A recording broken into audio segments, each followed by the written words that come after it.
Hi, I'm Blake from baaelectronics, and this is the Raspberry Pi, a $49 mini computer that can run Linux and a few open media source centers. And I'm going to show you how to get started with it, if you bought one or whatever.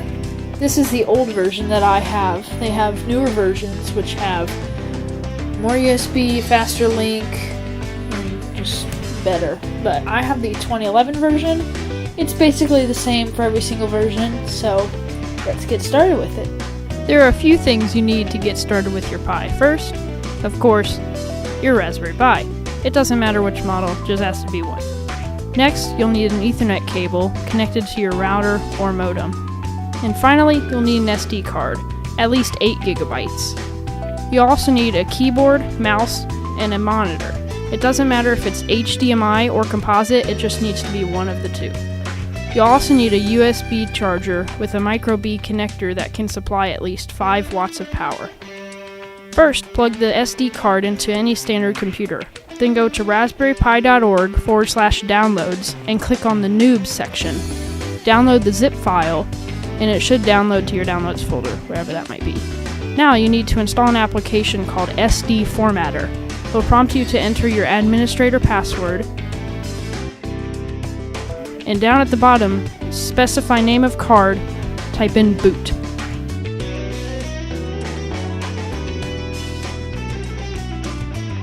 And now we have an empty 8 GB MS-DOS compatible card.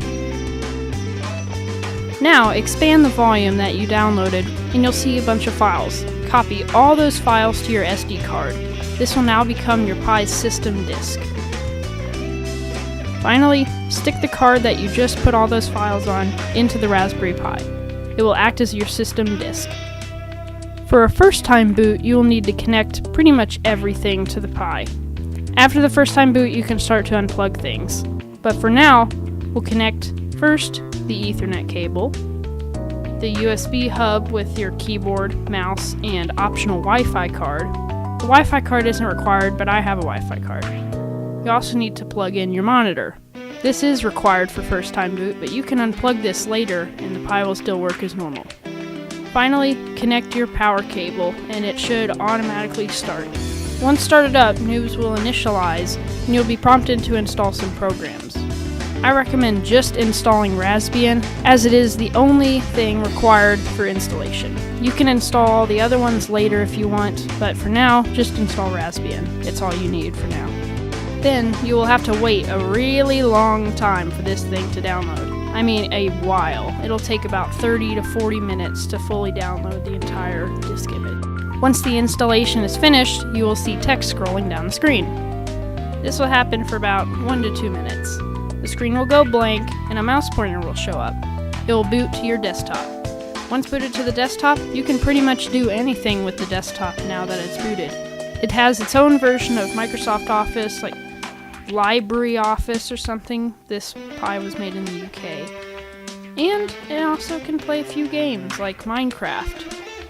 Except Pi Edition, it's not really the full version of Minecraft.